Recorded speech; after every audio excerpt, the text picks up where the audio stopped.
Hey guys, good evening. Yung lipstick ko guys, sobrang niya hindi siya natatanggal. Hindi ko siya in-order. Sa baba lang to. So yun. Story time tayo guys. Guys, nagtatrabaho nga pala ako sa mga Chinese. Alam nyo guys, hindi naman madalas. Naranasan nyo na ba guys na yung wala naman tao pero may tumatawag sa iyo?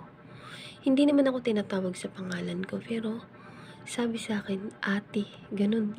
Takot. Hindi yung balahibo ko. Maraming beses na yun. Hindi lang siya isang beses na lang. Akala ko, guni-guni ko lang. Di, patayo-tayo ako. Siguro sa mga, ilang oras. Parang, parang every 30 minutes ganun, tinatawag ako. Sa, hindi pangalan ko. Akala ko is pagod o kaya may mga tunog-tunog, ganun ba? Yung may ingay ba? Ingay ng mga pabrika kasi malapit sa pabrika. Minsan maingay. So, ngayon guys, yung sa kabila kasi guys, nakasamahan namin na parang mayordoma na siya. Tinanong niya ako one time, sabi niya sa akin, may nararamdaman ka ba dyan sa kabila? Dito sa akin. Kasi magkabilaan to eh. Isang nasa... So, yun guys. Ang kinakain ko nga pala is pagkain ng mga Chinese, no? Sa atin guys, hindi to kinakain. Ang tawag nito yata is parang sagbot siya.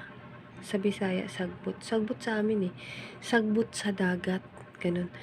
Guys, yung pagpupunta ka sa dagat tapos so yung mga sa ilalim yata. Ilalim. Pakita ko. Ayan gusto. Kita niyo yan. Madulas yan sa dagat. Tapos parang pag kinuha mga may amoy pa to kanina. Ang pagluluto nito guys is magpapakulo ka ng tubig. Lalagay mo siya. Tapos hanguin mo siya. Tapos bawang lang. Pwede rin naman luya. Mas masarap siguro pag luya. Yun ganun guys. Sa atin hindi kinakain. So, yun lang naman. So, bye guys. Good evening everyone. Ingat. Thank you for watching.